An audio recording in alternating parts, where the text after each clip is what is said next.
सामान्य जनतेचा बुलंद आवाज. सत्य पोलीस टाइम्स. मी माझ्या या व्याख्यानाच्या प्रारंभीच अशा पद्धतीच्या शिबिरांची आवश्यकता का असते, अशा पद्धतीच्या शिबिरांची प्रस्तुतता किंवा औचित्य काय असतं याची एक मांडणी तुमच्या समोर करणं मला गरजेचं वाटतं. आपल्याला असा प्रश्न पडू शकतो की चांगलं आपलं वर्गांमध्ये वर्ग चालू होते, शिकवणी चालू होती, मग हा मध्येच कशाला खेळ खंडोबा केलेला आहे, आपले 1-2 दिवस वाया घालवलेले आहेत, अशा पद्धतीच्याही काही भावना आपल्यामध्ये निर्माण होऊ शकतात. परंतु आज मी तुमच्या पुढे जो काही उभा आहे तो अशाच शिबिरांमधून घडलेला आहे आणि म्हणून अशा पद्धतीच्या शिबिरांमध्ये विद्यार्थ्यांशी संवादी होणं मला मनापासून आवडतं. तुमच्या 10वी 11वी 12वीच्या मुलांकडे बघितलं की मला माझं 10वी 12वी 11वीचं जीवन आठवतं. आज माझे केस माझ्या डोक्यावर तुम्हाला कमी वाटत असतील, परंतु 10वीला मी मिथुन चक्रवर्तीचा फॅन होतो आणि मानेच्या खाली असे केस असायचे. एक सायकल होती, त्याच्यावर असं छानपैकी नाव होतं BM लोखंडे पाळोदीकर वगैरे असं. आणि 10वीला मी गावातून तालुक्याच्या ठिकाणी जाऊन येऊन करायचो आणि 2 तास करायचे. जाताना क्लास टीचरसाठी बोरं असतील, हरभऱ्याची ते डाळे असतील, जे काही शेतातलं मिळेल लोकांचं ते टांगायचं, क्लास टीचरला द्यायचं आणि मग ती मधली सुट्टी झाली की 12 ते 3चा एक पिक्चर बघायचा.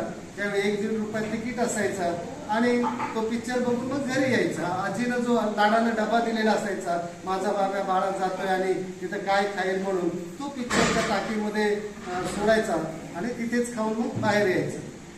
हे सायकलवरचं जे नाव होतं ते गावातले लोक बघायचे ना, ते गावातले लोक सुद्धा यायचे आणि मग त्यांना लक्षात यायचं की हा माधू लोखंडेचा पोरगा आहे, हे काय शिकतोय पुढे, हा तर केस वाढून फिरतो इकडे तिकडे.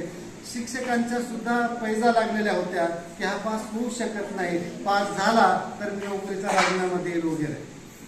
म्हणजे अशा पद्धतीचं एक ज्याला म्हणूया की बाद झालेलं मुलं जे असतात, बाद झालेले जे व्यक्तित्व असतात, त्यांना कुठेतरी एक स्पार्क मिळतो, कुठेतरी एक वळण मिळतं.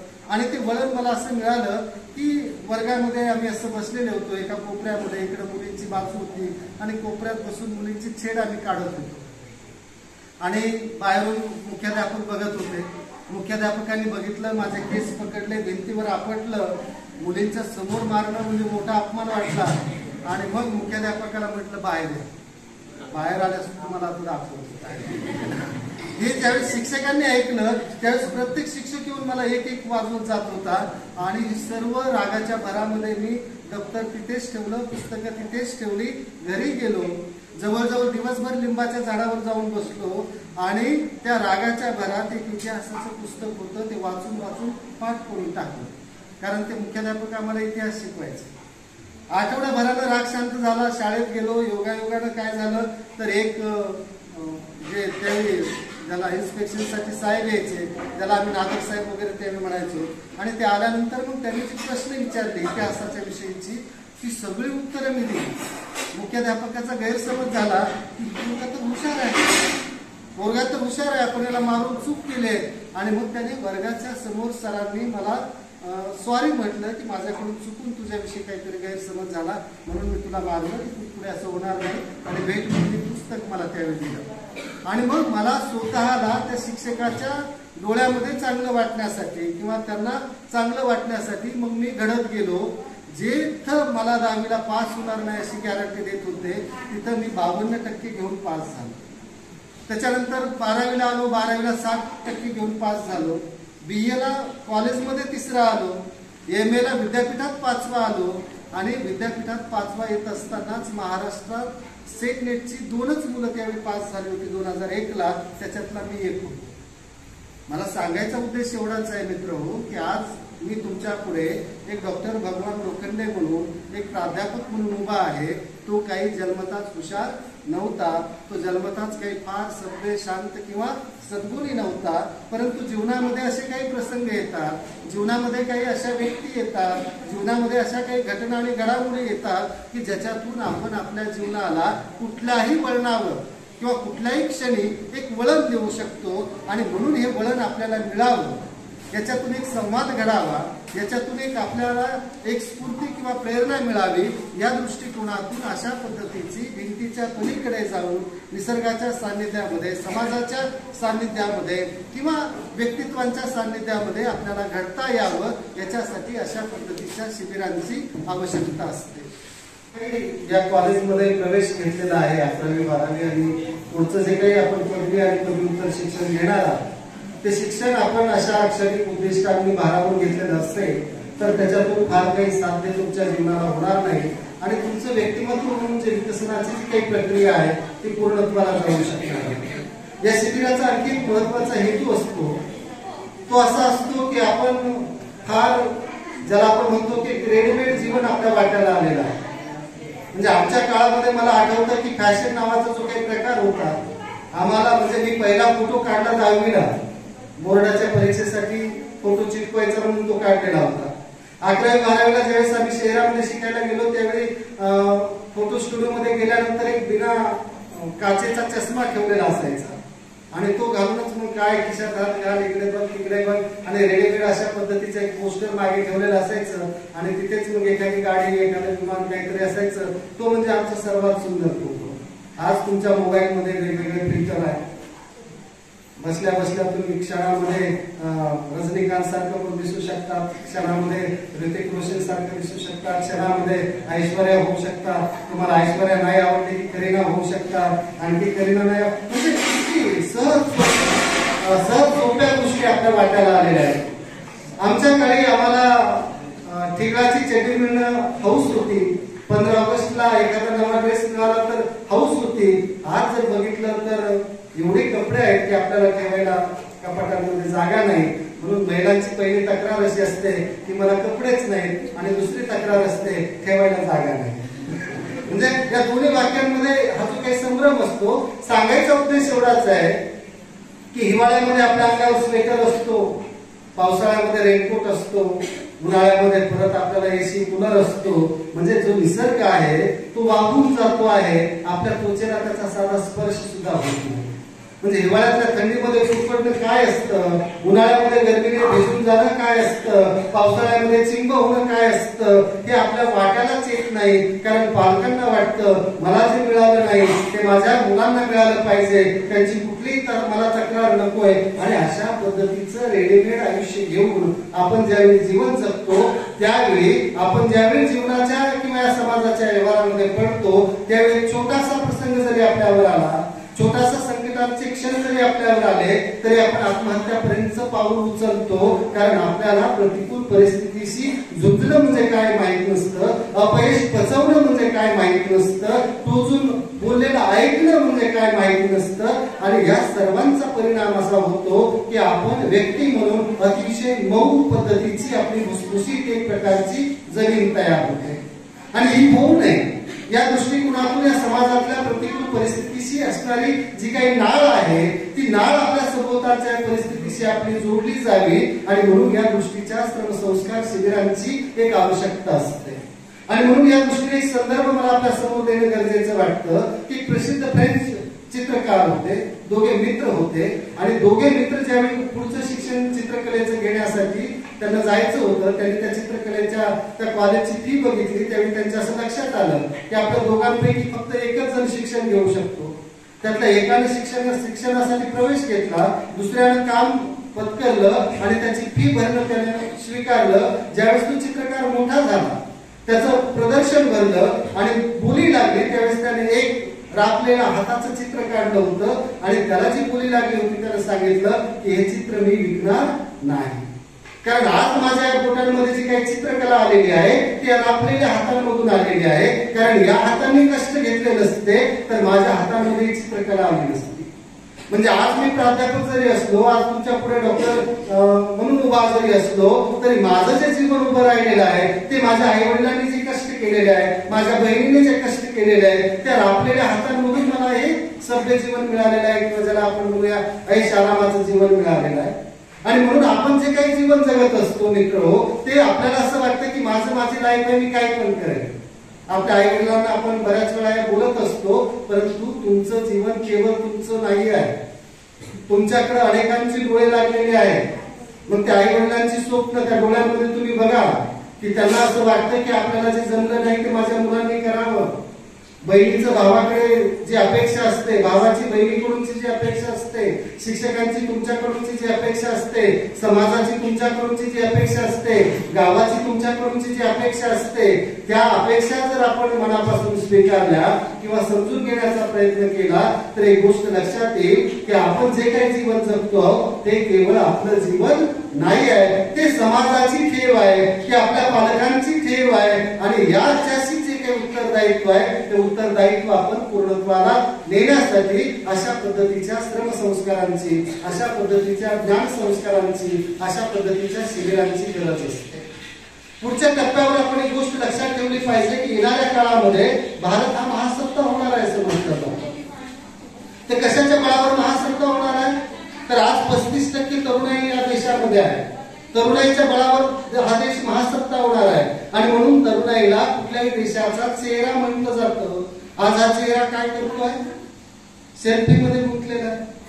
दिवसातले 10 वेळा 20 वेळा 30 वेळा वेगवेगळ्या अँगलनं हे नसेल इथे तरी ते पाडू केस असे होत नसले तरी त्याला दाबू वेगवेगळ्या पद्धतीने आपण आपले फोटो काढतो, इंस्टाग्रामवर टाकतो, स्टेटसला ठेवतो. परत किती जणांनी बघितलेलं आहे, किती जणांनी लाईक केलेलं आहे, लाईक केलं नसेल तर फोन करून सांगतो लाईक कर, फॉरवर्ड केलं नसेल तर फोन करून सांगतो फॉरवर्ड कर. या सगळ्यांमध्ये म्हणजे आमच्या काळी दर मंगळवारी एक पिक्चर यायचा, त्याची वाट आम्ही बघत बसायचो.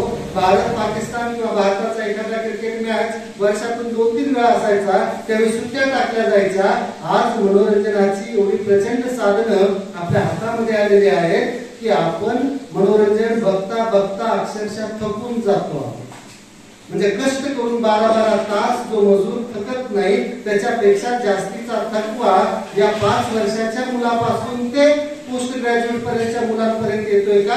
वेगवेगळ्या रील्स बघून, वेगवेगळे व्हिडिओज बघून, वेगवेगळी मनोरंजनाची साधनं बघून. आणि याचा परिणाम काय होतोय तर तुमची सृजनशीलता मारली जाते आहे, तुमची विचार करण्याची क्षमता मारली जाते आहे, तुमचं जे काही ज्ञान वर्धनाच्या दृष्टीने जे काही तुमचा मेंदू तयार होण्याची किंवा त्याची क्षमता विकसित होण्याची गरज आहे ती मारली जाते. आणि तुम्ही दिवसेंदिवस त्या मनोरंजनामध्ये हॅबिट झाल्यासारखं. म्हणजे तुम्ही बघितलं असेल सोशल मीडियावर एक बाई पूर्वी अंगात यायचं पा आणि ती हातपाय खोलत होती आणि मग तिला म्हटलं जायचं तुला काय पाहिजे, मग ती मागायची काहीतरी आणि मग तिला दिलं की तिच्या अंगातलं जायचं. मध्ये सोशल साईट्सवर एक व्हिडिओ आला होता, ती हातपाय खोलत होती आणि लोक तिला काय काय आणून देत होते, तिचं काही कमी होत नव्हतं. तिच्या हातात मोबाईल दिला की आपोआप ते तिच्या अंगातले राहून गेलं. छोटी छोटी मुलं पूर्वी खिशाला झटायची, पेन घ्यायची, पुस्तक घ्यायची, कागद घ्यायची. आज काय त्यांना अपेक्षित आहे, काय त्यांना हवं असतं, मोबाईल हवा असतो. या पद्धतीनं ही तरुणाई जर या मनोरंजनामध्ये गुंतून राहिली तर जो काही भारत महासत्ता होईल असं म्हटलं जातं ती कुठलीही शक्यता इथे दिसत नाही आहे. आणि म्हणून तुम्ही उद्याच्या भारताचं भवितव्य आहे.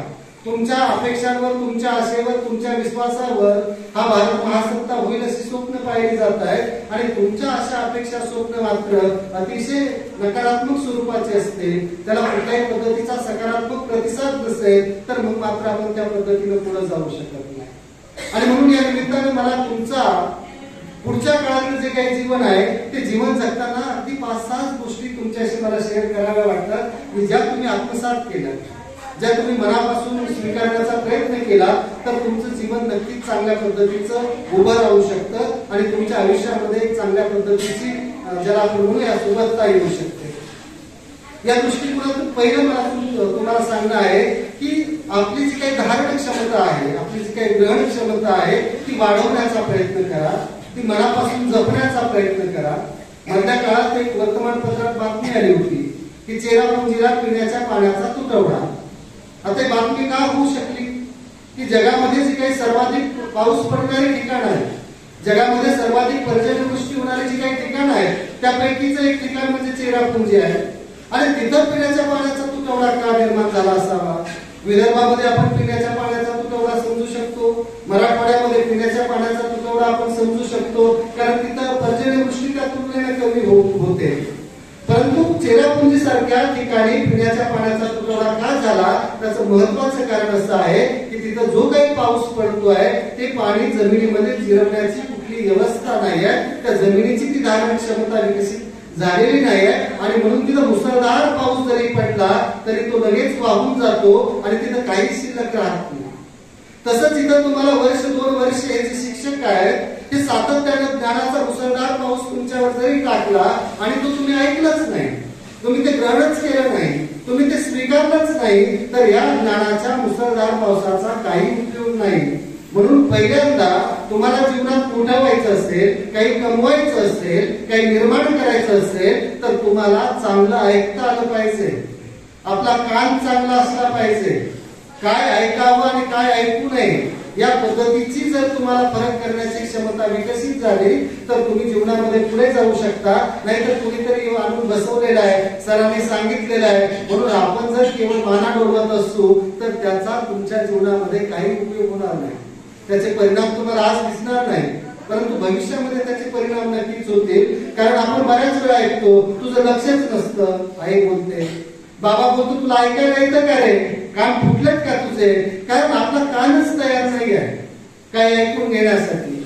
शिक्षकांनी एक तुम्हाला एखादं शिकवलेलं आहे, एखादा सूत्र असेल किंवा एखादा तुमचं अकाउंटचं एखादं सेक्शन असेल ते शिकवलं, परंतु तुम्ही ते नीट ऐकलं नाही तर ते तुमच्या डोक्यामध्ये राहण्याची कुठली शक्यता नाही. फक्त तुम्ही वर्गामध्ये असू शकता. आणि म्हणून आपला कान चांगला करा. दुसरं मला या निमित्तानं आपला व्यक्तिमत्व विकासाच्या दृष्टिकोनातूनचा पैलू तुमच्या समोर ठेवताना गरजेचं वाटतं की निवडीची काळजी घ्या. माणूस हा निवड करणारा प्राणी आहे. माणसाच्या ज्या काही वेगवेगळ्या व्याख्या केल्या जातात त्याच्यातली एक महत्वाची व्याख्या आहे, माणूस हा काय आहे, चॉईस करणारा प्राणी आहे. आणि मुलींमध्ये तर ती फारच ऍक्टिव्ह असतो, तो जो काही सेन्स असतो तो.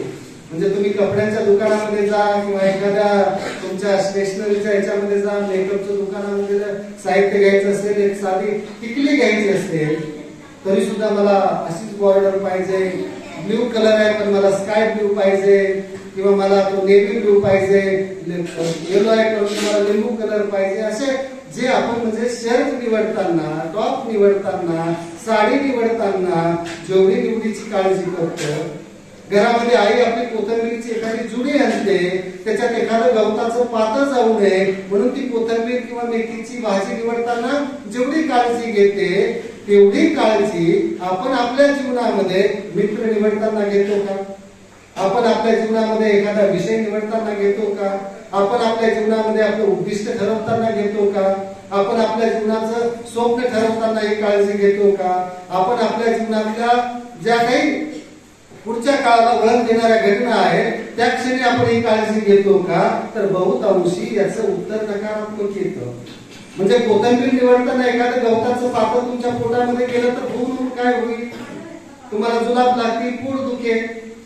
परंतु तुम्ही मित्र निवडताना, जोडीदार निवडताना जर काळजी नाही घेतली, तिचं जर चुकीची निवड तुम्ही केली तर तुमचं संबंध जीवन प्रभावित होणार आहे, संबंध जीवन तुमचं उद्ध्वस्त होणार आहे. आणि म्हणून पुढच्या काळामध्ये तुमचा जो काही येणार आहे त्याच्यामध्ये तुम्हाला चॉईस करताना हा विवेक समोर ठेवणं गरजेचं आहे. आणि तो जर आपण ठेवला नाही तर मग मात्र तुमच्या पुढे अंधार निर्माण होऊ शकतो.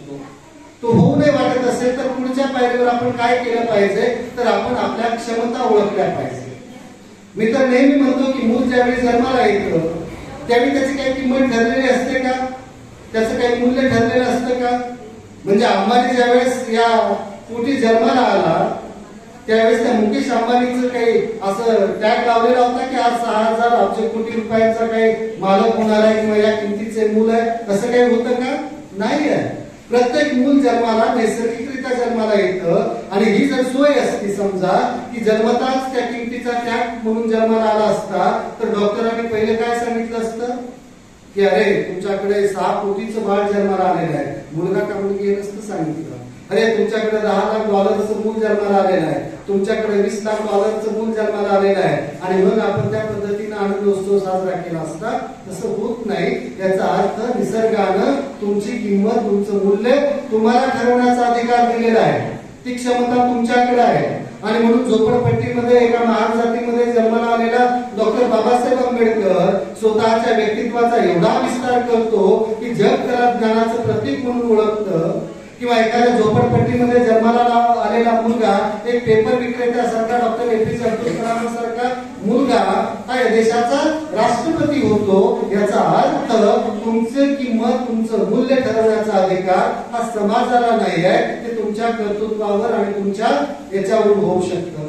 आणि म्हणून आपल्याला पुढे जायचं असेल तर आपण आपल्यातल्या क्षमता ओळखल्या पाहिजे. आणि या क्षमता आपल्याला ओळखताना आपण काही चुका करतो. त्याच्यातली पहिली चूक अशी असते की आपण आपल्यातल्या क्षमतांना नकार देतो. म्हणजे एफवाय आमच्याकडे मुलं आल्यानंतर किंवा एका 11वीला मुलं आल्यानंतर वेलकमचा कार्यक्रम घेतला जातो. आम्ही एफवायला मुलं आल्यानंतर मग त्यांना काही कलागुणांचं त्यांचे जे काही कौशल्य आहे ते व्यक्त करण्यासाठी स्टेजवर बोलवतो. त्याच्यातून असं लक्षात येतं की हा चांगला गाऊ शकतो, ती चांगला डान्स करू शकते, तो चांगला खेळू शकतो, तो चांगला लिहू शकतो, ते चांगला बोलू शकतो. आणि मग त्या मुलाला आम्ही ज्यावेळी जवळ बोलवतो, त्या मुलीला म्हटलं, अरे तू छान गाऊ शकतेस, तू याच्यात करिअर करू शकतेस. त्याची पहिली प्रतिक्रिया काय असते? काय पण सर, आमच्या गरीबाला कुठं गाणं बोलता येतं, आमच्या गरीबांचं कुठं थट्टा करताय. त्या मुलाला म्हटलं, अरे तुझं अक्षर छान आहे, तू याच्यामध्ये पण करिअर करू शकतोस. त्याचे पण सर गरीबाचा अक्षर आहे, कशाला थट्टा करताय. म्हणजे तुम्हाला एखादा एक क्षमता दाखवतोय की तुझ्यामध्ये या पद्धतीचं स्किल आहे, याच्यातून तुम्ही करिअर करू शकता. आपला पहिला त्याला काय असतो? नकार असतो. आणि या दृष्टिकोनातून मग आपल्या वर्गामध्ये आपल्या समाजामध्ये साधारणतः 3 प्रकारची मुलं आम्हाला दिसतात. एक असतात लाजाळूच्या पानासारखी. माहिती आहे लाजाळूचं पान? त्याला टच केलं की ते काय करतं? स्वतःला आतून मिटून घेत. आता आमचा NSSचा कॅम्प झाला 14 तारखेला आणि 20ला समारोप झाला. मी 15 तारखेला आम्ही येत होतो, मॅडम होत्या माझ्यासोबत. एक मुलगा आम्हाला सकाळी सकाळी पाठीवर दिसला. 14ला त्याला कॅम्पला सोडलं, 15ला तो रिटर्न जातोय. आणि त्याला मग नंतर मी कॉलेजमध्ये आल्यानंतर विचारलं, काय बाबा तू एक पण दिवस थांबला नाहीस कॅम्पमध्ये? तर त्याचं असं म्हणणं होतं, सर काय बोलतात ती मुलं, विचित्र विचित्र बोलतात. म्हणजे मला राहावलं नाही किंवा ठीक आहे मला राहावलं नाही, तिथे असं राहू शकत नाही. म्हणजे अशी काही मुलं असतात की इतरांच्या संपर्कामध्ये आल्यानंतर किंवा अशा काही मुली असतात ज्या इतरांच्या संपर्कामध्ये आल्यानंतर स्वतःला असं घट्ट मिटून घेतात. म्हणजे एखाद्या मुलाने तुला हाय केलं, खाली मान घालणार म्हणजे सुसाट पाळणार, थांबणार नाही. अरे बाबा हाय करतोय, हाय करायचं आहे, नमस्कार केला, गुड मॉर्निंग केलं, ठीक आहे, ओके, तर गुड मॉर्निंग करा, तेवढे स्माइल द्या, पुरेस आहे. परंतु नको, डेंजरस आहे, काहीतरी धोका होऊ शकतो किंवा त्याच्या सोबतीला नको जायला. अशा पद्धतीची जी मुलं असतात ती सुद्धा जीवनामध्ये काही करू शकत नाही, काही स्वीकारू शकत नाही, कारण ते आपल्या टप्प्यामध्ये असतात. लाजाळूसारखे ते स्वतःला आतून मिटून घेतात आणि मग इतरांची मूल्य, इतरांचे विचार, इतरांच्या संकल्पना यांच्याशी त्यांच्या जीवनात कधीही परिचय होत नाही. आणि मग त्यांना काहीतरी असं वेगळं दिसलं की मग ते भांबावून जातात. आणि याचा पुढच्या काळामध्ये तुम्हाला फार मोठा धोका उत्पन्न होऊ शकतो. काही मुलं निवडुंगाच्या काट्यासारखे असतात. निवडुंग माहित आहे, त्याला टच केलं त्या काट्याला तर रक्त कुणाचं निघेल? काट्याचं की टच करणाराचं? टच कराराचं, त्याला स्पर्श करणाराचं. म्हणजे जो कोणी निवडुंगाला स्पर्श करेल त्याला खेटेल, त्याला खेटण्याचा प्रयत्न करेल, त्याला रक्तबंबाळ होण्याची वेळ येते. तसं काही मुलांच्या शब्दांमध्ये इतरांना रक्तबंबाळ करण्याची कला असते. म्हणजे साधं बोलताना सुद्धा शिवी देऊनच बोलणार, साधं बोलताना सुद्धा टोमणा मारणारच. उठता उठता, जेवता जेवता, बसता बसता काही करा तुम्ही, टोमणा मारणार, शिवी देणार. आणि मग असं वाटायला लागतं की बाबा याचं तोंड कुठून बघितलं, आता भेटलाच पण परत मला वरती भेटू नको अशी प्रार्थना आपण करतो. की अशा पद्धतीच्या लोकांच्या संपर्कात सुद्धा आपण जर राहिलो तर आपलं व्यक्तित्व बिघडू शकतं, त्या पद्धतीचे आपण होऊ शकतो. आणि आपल्याला त्या एका पद्धतीचं असं वाटतं की या समाजामध्ये वावरण्यासाठी एक वेगळ्या पद्धतीचं क्वालिफिकेशनच आहे, एक वेगळ्या पद्धतीची पात्रताच आहे आणि ती आपल्यामध्ये नाही, आपण ती ग्रहण करण्याचा प्रयत्न करू शकतो. तर या निवडुंगाच्या काट्यासारखं सुद्धा असून चालणार नाही आहे. तर काही मुलं ती सूर्यफुलासारखी असतात. सूर्यफुलाचं वैशिष्ट्य काय आहे? जिकडे सूर्य असतो, जिकडे प्रकाश असतो त्या दिशेने तो आपली मान वळवतो. आणि मग जे मांगल्य असेल, जे चांगलं असेल, जे घेण्यासारखं असेल, प्रत्येक व्यक्ती काही 100% परिपूर्ण असेलच असं नाही, 100% तो स्वीकार्य असेलच असं नाही.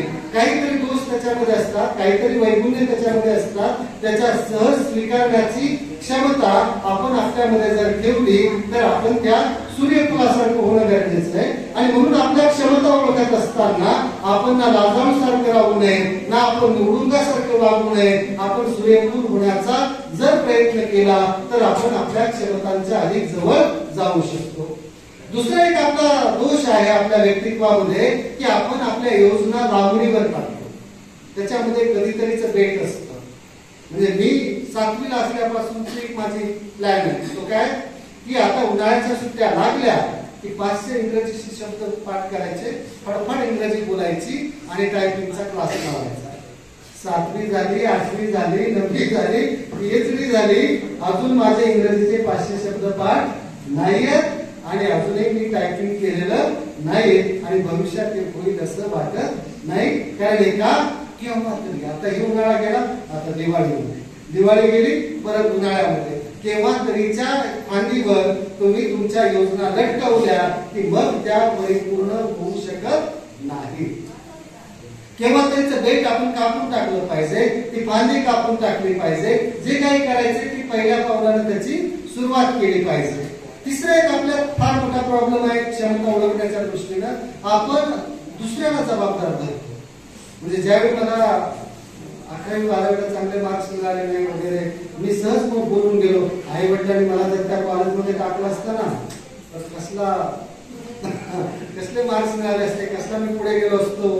किंवा सहज बोलतो, अरे 5वीला जे गुरुजी होते ना, शिक्षक होते ना, काय बोलायचे काही कळतच नव्हतं, शिकवता येत नव्हतं, यायचे झोपा काढायचे जायचे. म्हणजे आपण शिक्षकाला सहज ब्लेम करतो, आई वडिलांना सहज ब्लेम करतो. आमच्या सभोवताल असा काही गोंगाट होता, अभ्यासच होत नव्हता. मी वडिलांना बोलत होतो मला पुणे करून द्या, तिथं असतो तर मला चांगले मार्क्स मिळाले असते, मी पुढे गेलो असतो. असं वेगवेगळ्या पद्धतीची कारणं आपण देतो आणि स्वतःकडे मात्र आपण त्याची जबाबदारी देत नाही. आणि म्हणून स्वतः जबाबदारी घेण्याची तयारी ठेवल्याशिवाय तुम्हाला तुमची क्षमता ओळखता येणं शक्य नाही. त्याच्या पुढच्या पातळीवर जर आपल्याला जायचं झालं तर आपण त्या पुढे जाऊन एक गोष्ट लक्षात घेतली पाहिजे की येणाऱ्या काळामध्ये हा जो काही येणारा काळ आहे किंवा आजचा जो काळ आहे त्या काळाचा आवाज ओळखता आला पाहिजे. ज्याला कुणाला त्या काळाचा आवाज ओळखता येतो ना तो जीवनामध्ये पुढे जातो. आजच्या काळाचा आवाज काय आहे? आज आपण ज्या काळामध्ये वावरतो आहोत त्या काळाचा आवाज काय आहे? तर त्या काळाचा आवाज आहे स्पर्धा. या स्पर्धेमध्ये तुम्हाला उभं राहायचं आहे. आणि आता ते दिवस गेले, जातीचं भांडवल करणं, ग्रामीण भागाचं भांडवल करणं, गरिबीचं भांडवल करणं, मी फारच डोंगरी भागातून आलोय, हे सर्व गेलेलं आहे. जग आता एका पटलावर आलेलं आहे. आणि अशा वेळी उदाहरण मी तुम्हाला देईल की कथा आहे की जंगलाच्या एका कोपऱ्यात पहाट होते, हरणांचा कळप जागा होतो. जाग्या झालेल्या प्रत्येक हरणाला माहित असतं की मला सर्वात पुढे धावायचं आहे. जो सर्वात मागे राहील त्याची शिकार वाघ करणार आहे, त्याची शिकार सिंह करणार आहे. त्याच जंगलाच्या दुसऱ्या कोपऱ्यामध्ये पहाट होते, सूर्य उगवतो, सिंहाचा कळप जागा होतो. जाग्या झालेल्या सिंहाला माहित आहे की मला सर्वात पुढे जाऊन शिकार करायची आहे. मी जर मागे राहिलो तर मला शिकार मिळणार नाही, मला उपाशी मरावं लागेल. याचा अर्थ मित्र असा आहे की तुम्ही वाघ असा, तुम्ही सिंह असा, तुम्ही शेळी असा, बकरी असा, तुम्हाला सर्वात पुढे धावावंच लागणार आहे. जो सर्वात पुढे धावण्यामध्ये क्षमता निर्माण करेल वेगवेगळ्या क्षेत्रामध्ये. तुम्ही लगेराव मुन्नाबाई बघितलात का? त्याच्यामधला प्रोफेसर मुन्नाबाई बोलतो काय की मेरे क्लास में सब बच्चे फर्स्ट ही चाहते हैं, साला कोई सेकंड आता ही नहीं. काय वाक्य आहे ते? मेरे क्लास में साला सब बच्चे फर्स्ट ही चाहते हैं, सेकंड कोई आता हीच नाही. सर्वांना फर्स्ट येण्याची संधी या काळामध्ये आहे. म्हणजे सचिन तेंडुलकर 10वीच्या बोर्डाच्या परीक्षेत फर्स्ट नाही आला, परंतु त्याचं जे कौशल्य होतं तिथं तो फर्स्ट येऊ शकला. सानिया मिर्झा शाळेमध्ये फर्स्ट आली नाही किंवा गायनामध्ये फर्स्ट नाही आली, परंतु तिचं जे काही करिअर आहे त्या तुमच्या कौशल्याला तुम्ही ज्यावेळी ओळखता त्यावेळी तुम्ही निम्मे यशस्वी झालेले असता. आणि अशा रीतीनं प्रत्येकामध्ये स्पेशल गुण असतो, तो फक्त ओळखता आला पाहिजे. दोन व्यक्तींमध्ये एकच साम्य असतं म्हणजे त्या सारख्या नसतात. काही ना काय की जुळे जरी बहीण भाऊ असले, सख्खे भाऊ जरी जुळे असले तरी त्यांच्या आवडीनिवडींमध्ये, त्यांच्या कौशल्यांमध्ये, त्यांच्या क्षमतांमध्ये फरक असतो आणि तो फरक ओळखता आला पाहिजे. तो जर ओळखता नाही आला तर मग मात्र गोंधळ होऊ शकतो. तो होऊ नये असं वाटत असेल तर पहिल्यांदा काय करा, तर पहिल्यांदा आपल्या ज्या काही क्षमता आहेत त्या क्षमता या काळाच्या आवाजाबरोबर कशा आपल्याला पुढे घेऊन जाता येतील याची काळजी आपण घेतली पाहिजे. त्याच्या पुढे जाऊन मी आपल्याला सांगेन की आपल्याला जीवनामध्ये पुढे जायचं असेल किंवा आजच्या काळामध्ये आपल्याला जर विकसित व्हायचं असेल, येणाऱ्या काळामध्ये तुम्हाला संपत्ती ज्याला आपण म्हणतो ती आपल्या जवळ असावी असं वाटत असेल तर एक गोष्ट लक्षात ठेवा, आपल्या आई वडिलांनी आपल्याला जी दिलेली इस्टेट आहे तो खरा आपला वारसा नाही आहे, ती आपली खरी इस्टेट नाही आहे. म्हणजे बापदाद्यांकडून जे काही तुम्हाला शेती मिळणार आहे, दुकान मिळणार आहे किंवा जो काही पैसा मिळणार आहे तो तुम्ही जर क्वालिफाईड नाही झाला, तुम्ही जर स्किल विकसित नाही केलं, तुम्ही जर व्यक्तिमत्व तुमचं विकसित नाही केलं तर त्याची वाट काही महिन्यांमध्ये लागू शकते, कोट्यावधी रुपये काही दिवसांमध्ये तुम्ही संपवू शकता. परंतु तुम्ही तुमचं व्यक्तिमत्व विकसित केलं, जर असं म्हटलं जातं की या जगामध्ये आजच्या काळातली सर्वात मोठी संपत्ती काय असेल तर ती सर्वात मोठी संपत्ती आहे ज्ञान आणि कौशल्य. हे ज्ञान आणि कौशल्य तुम्ही जर विकसित नाही केलं, त्याची समृद्धी तुमच्या जीवनामध्ये नाही वाढवली तर मग मात्र येणाऱ्या काळामध्ये तुमच्यासारखे दरिद्र कुणीही असणार नाही. तुमच्याच हातामध्ये आहे तुमचं समाजामधलं स्थान ठरवणं, तुमच्याच हातामध्ये आहे तुमचा समाजामधला दर्जा ठरवणं. म्हणजे मी माझं उदाहरण यासाठी देतोय की मी ज्या काळी 10वी गावातून पहिल्यांदा पास झालो त्यावेळी पहिल्यापर्यंत गावातून 10वी पास झालेला माणूस मी होतो, पहिला मुलगा मी होतो. आणि आमच्या वडिलांना याचा प्रचंड अभिमान, वडिलांना तुझी दारू पिण्याची सवय होती आणि वडील मग दारू पिऊन आले की आमच्या नात्यातली एक मुलगी होती आणि ते बोलायचे की हिचं भगवान सोबत लग्न लावलं, 10वी पास झालेला आहे.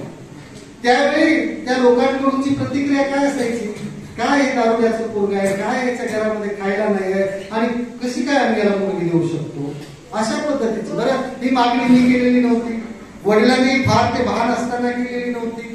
दारूच्या नशेमध्ये ते काही असतरी बोलायचे, कुंकू घेऊनच अक्षरशः फिरायचे. त्यांना असं वाटायचं माझा पोरगा 10वी पास झाला म्हणजे काहीतरी मोठं त्यांनी कमवलेलं आहे. परंतु समाजामध्ये दारुड्याच्या मुलांना इज्जत नसते. तोच दारुड्याचा पोरगा ज्यावेळी सेंट्रेलची परीक्षा पास झाला त्यावेळेला बंगल्यातल्या चांगल्या सुसज्ज घरातल्या मुलींची रांग लागली की बाबा तुमच्याकडे आमचं स्थळ आम्ही घेऊन येतोय, तुम्ही त्याला होकार द्या. म्हणजे जी लोक आम्हाला साधी लग्नाची पत्रिका देत नव्हती आम्ही दरिद्री असताना, आज ते माझं लग्न पत्रिकेमध्ये प्रमुख उपस्थितीमध्ये नाव ठेवतात. हे काय फार मी अभिमानानं सांगतोय असं नाही, परंतु हे समाजामधलं वास्तव आहे. या तळा परिसरामध्ये आपण काही बघितले असतील लोक की मधल्या काळात फार गरीब होती त्यांची, म्हणून त्यांना समाजामध्ये कुठलेही स्थान नव्हतं, परंतु आज ते सेट झालेले आहेत. समाजामधला जो काही दर्जा आहे तो उंचावतो, त्याच्या मागे एक तर तुमची संपत्ती हे कारण असू शकतं, परंतु ते क्षणिक कारण आहे. तुमचा दर्जा तुम्हाला ज्याला चिरंजीवित्व मिळावं असं वाटत असेल तर तुम्ही ज्ञानाने जर मोठे झाला, स्टेटसने जर मोठे झाला, पदाने जर मोठे झाला तर तो मिळणारा दर्जा हा कायमस्वरूपीचा असतो, त्याच्यामध्ये एक मोठा आदर असतो. आणि तो आदर आपल्याला निर्माण करायचा असेल तर टाइमपास तुम्ही बघितला असेल दगडूचा, बघितला ना, त्याच्यातला त्याचा जो बाप आहे कोण, भाऊ कदम रिक्षावाला, तो काय बोलतो आपल्याला त्या या टाइमपास मध्ये एवढंच नाही, हम काले हुए तो क्या हुआ वगैरे वगैरे. पण त्या भाऊ कदमचं एक वाक्य आहे पहा, त्या ज्यावेळेस तिला इम्प्रेस करण्याचा किंवा स्वतःमध्ये बदल करण्याचं ठरवतो आणि ऍडमिशन घेण्याचं किंवा शिकायचं ठरवतो, त्यावेळी तो भाऊ कदम आपल्या मुलाला सांगतो की या झोपडपट्टीच्या पलीकडे ती जी काही सभ्य लोकांची वस्ती दिसते, सुसंस्कृत लोकांची वस्ती दिसते, त्याच्यामध्ये ब्रिज आहे आणि तो ब्रिज शिक्षणाचा ब्रिज आहे. तो पार करण्यासाठी किती मीटर पडू दे, काळजी करू नको, कष्ट घे, मागे राहू नको. तो एकदा का शिक्षणाचा ब्रिज तू पार केला की तू त्या सभ्य संस्कृतीमध्ये किंवा ज्याला आपण म्हणतो की सुसज्ज जीवनामध्ये प्रवेश करू शकतोस. म्हणजे आपल्याला जीवनामध्ये तुम्ही कुठल्याही परिस्थितीमध्ये असा त्याच्यातून अतिशय सभ्य पद्धतीनं, अतिशय ज्याला आपण म्हणूया की नैसर्गिक पद्धतीनं जर आपल्या संबंध कुटुंबाची आणि येणाऱ्या पिढ्यांची उभारणी आपल्याला करायची असेल तर शिक्षणासारखा दुसरा ब्रिज आजच्या जगामध्ये कुठलाही नाही. आणि अशा वेळी तुम्ही तुमच्या जातीचं भांडवल करणं सोडून द्या. तुम्ही तुमच्या गावाचं किंवा ग्रामीण भागाचं किंवा कुठल्याही प्रतिकूल परिस्थितीचं भांडवल करणं सोडून द्या आणि येणाऱ्या काळामध्ये कुठल्याही स्पर्धेमध्ये मी यांच्या बरोबरीनं उभा राहण्यासाठी तत्पर आहे हा मनामध्ये विश्वास ठेवा. आणि हा विश्वास ठेवत असताना पैसा जोडण्यापेक्षा माणसं जोडण्याची कला आपल्यामध्ये विकसित केली पाहिजे आणि याच्यासाठी फार काही करावं लागत नाही. तुम्हाला 2 प्रकारची भरणे माहिती असतील, कॉमर्सचे विद्यार्थी असतील तर एक भरणं तर तुम्हाला नक्कीच माहित आहे की आपण बँकेमध्ये जातो, आपल्याकडे काही 5-10 हजार रुपये 100-200 रुपये असतील ते बँकेमध्ये चलन टाकून भरतो. याला आपण आपली जी काही पैशाची संपत्ती आहे ते वाढवण्यासाठीचा हा भरणा असतो. परंतु दुसरा एक भरणा असतो माणूसपणाचा भरणा. हा भरणा कसा वाढवता येतो? एखाद्या आडल्या घडलेल्याला मदत करणं म्हणजे पैशानेच मदत करणं नसतं. संकटाच्या प्रसंगामध्ये त्याच्याबरोबर तुम्ही 4 दिवस राहिला, 2 दिवस राहिलात, काही क्षण राहिलात तरी त्याच्या आठवणीत राहतं की हा माझ्या सोबत होता दुःखाच्या प्रसंगामध्ये, प्रतिकूल परिस्थितीमध्ये. दुसरं आपण काय करू शकतो, एक महत्वाचं आपल्याला एक लक्षात येईल की आपण ज्यावेळी 5-6 लोक असतो एकत्र, म्हणजे तुम्ही 6 लोकांचा मित्रांचा ग्रुप आहे किंवा मैत्रिणींचा ग्रुप आहे, तुम्ही सगळे 6 एकत्र असताना गोड गोड गोड गोड बोलता एकमेकांविषयी.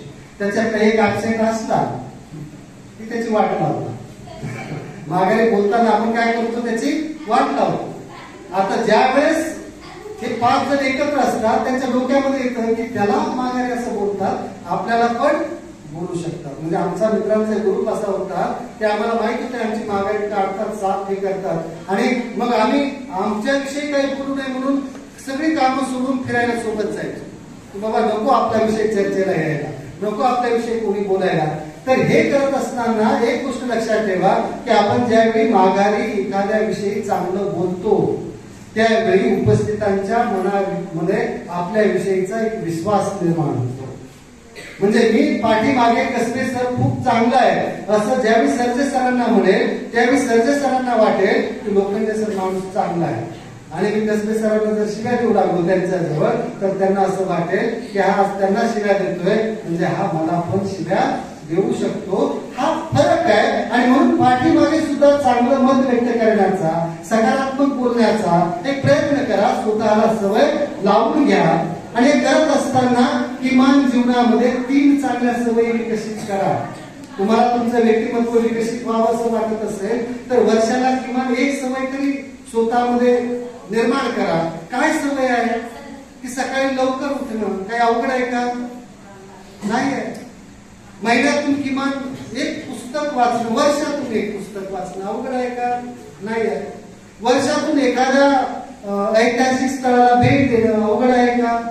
वर्षातून एखाद्या मोठ्या माणसाशी संवाद साधणं, म्हणजे तो राजकारणातला असू दे, साहित्यातला असू दे, तो सिने क्षेत्रातला असू दे, कुठल्याही क्षेत्रातला एखादा माणूस वर्षातून एकदा, म्हणजे असं आपण अशा जर सवयी लावल्या, एखादं लेख लिहिणं किंवा काहीतरी लिखाण करणं, लिखाण नाही केलं तरी वाचणं, या छोट्या छोट्या सवयी आहेत. या सवयींची ज्यावेळी गुंफण तयार होते त्याच्यातून तुमचं व्यक्तिमत्व आकाराला येतं. अशा सुट्या सुट्या गोष्टींनी ते व्यक्तिमत्व आकाराला येत नाही. आणि म्हणून या सवयी जर आपण विकसित केल्या तर त्याच्यासाठी डाएट, आता तुम्ही वजन वाढवू नये म्हणून काही डाएट करतात, काही जण वजन वाढवण्यासाठी डाएट करतात, काही जण मसल्स तयार करण्यासाठीचे डाएट करतात. 6 पॅक 8 पॅक पाहिजे असतो. या इथे 6 पॅक 8 पॅक किंवा इथे आजच्या या काळामध्ये तुम्ही जे काही वळण लावण्यासाठी पोटाला जे प्रयत्न करताय त्याच्यापेक्षा तुमच्या मेंदूमध्ये ते पॅक कसे वाढतील याचा प्रयत्न करा. आणि तो जो डाएट आहे तो डाएट काय आहे तर तो डाएट साधा सोपा आहे की मी दिवसातून किमान 1 पेपर वाचेल. जसं आपण म्हणतो की दिवसातून किमान 1 अंड खाईल, 2 बदाम खाईल, 1च चपाती खाईल, वाटीभरच भात खाईल, एवढंच वरण खाईल. हा जसा आपल्या शरीराच्या आहाराचा डाएट आहे तसाच तुम्ही तुमच्या व्यक्तित्वाचा डाएट विकसित करू शकता.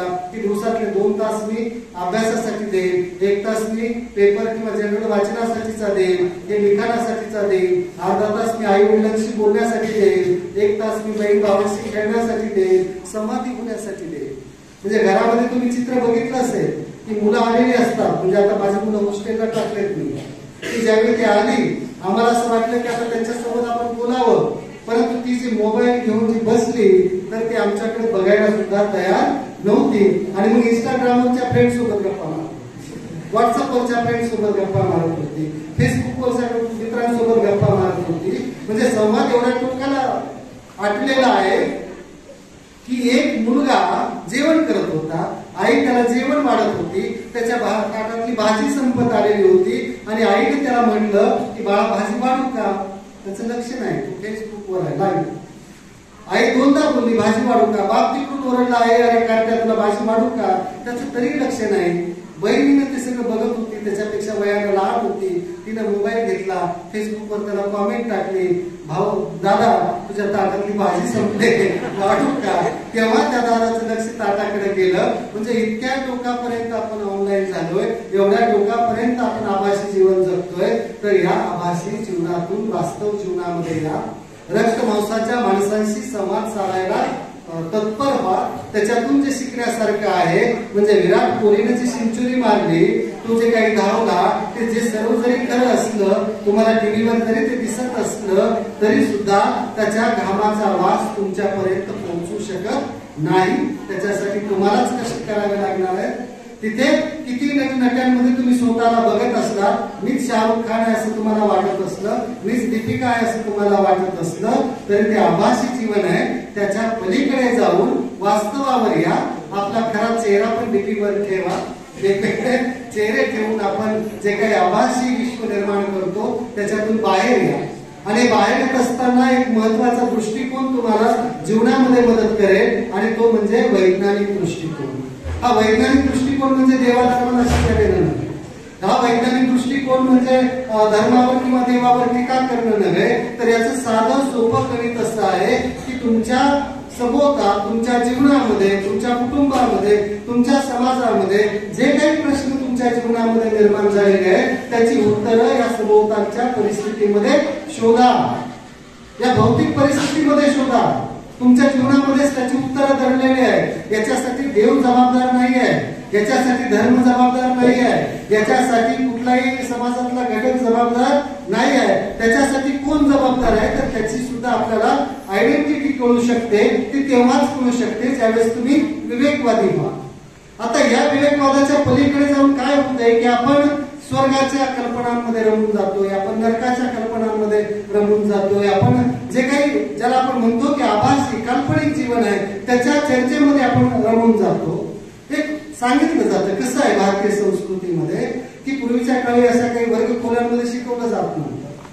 शिक्षकाच्या घरीच मुलं शिकायला असायची आणि तिथे जे काही जगन्मिथ्य तत्वज्ञान आहे, ज्याचा आपल्या समाज जीवनावर पगडा आहे, ते जगन्मिथ्य तत्वज्ञान हे गुरुजी शिकवत होते मुलांना. जगन्मिथ्य तत्वज्ञान म्हणजे काय, तर हे जे काही तुम्हाला सभोवताल दिसतंय, आता मी तुमच्या समोर बोलतोय, हे वास्तव नाही. हा काय आहे, भास आहे. हा जो काही माईक आहे तुम्हाला दिसतोय, हे वास्तव आहे का, नाही. हा काय आहे, भास आहे. हा लाईट तुम्हाला दिसतोय, वास्तव आहे का, नाही. तो काय आहे, भास आहे. खरं काय आहे, आत्मा परमात्मा हे काय आहे, खरं आहे. स्वर्ग नरक हे काय आहे, खरं आहे. हे शिकवत होते गुरुजी. तेवढ्याच समोरून एक वाघ आला. वाघ बघितल्याबरोबर मुलं झाडावर जाऊन बसली. गुरुजी सेंड्यावर जाऊन बसले. वाघाने खाली एक राऊंड मारला, निघून गेला. परत मुलं खाली आले, त्याच्यानंतर शिक्षक खाली आले. परत त्यांनी सुरू केलं, बाळांनो ही पानं, फुलं, ही झाडं, हे सर्व काय आहे, भास आहे. वास्तव काय आहे, स्वर्ग नरक आत्मा पुनर्जन्म हे काय आहे, वास्तव आहे.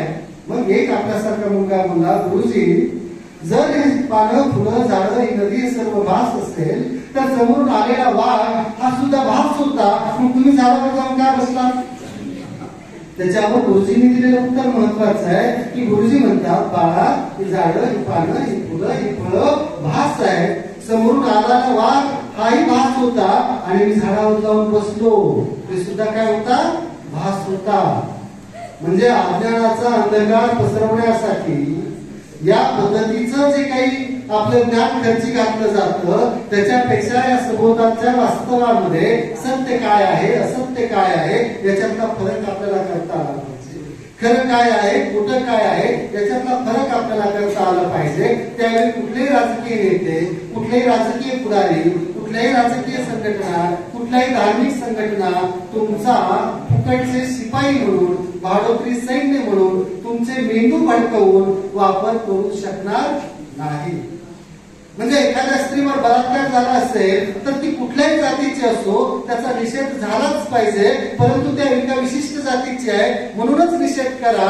आणि तो जो कोणी दोषी आहे तो विशिष्ट जातीचाच आहे किंवा धर्माचाच आहे म्हणून त्याला वेगळा रंग द्या.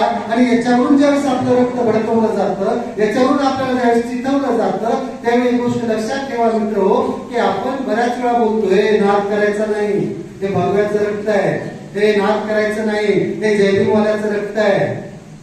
कोणी बोलतं का हे नाद करायचा नाही, हे ओ ग्रेडचं रक्त आहे? बोलतं कोणी? हे नाद करायचा नाही, हे बी पॉझिटिव्हचं रक्त आहे, बोलतं कोणी? नाही. भगवा रंग नसतो किंवा हिरवा रंग नसतो किंवा निळा रंग नसतो.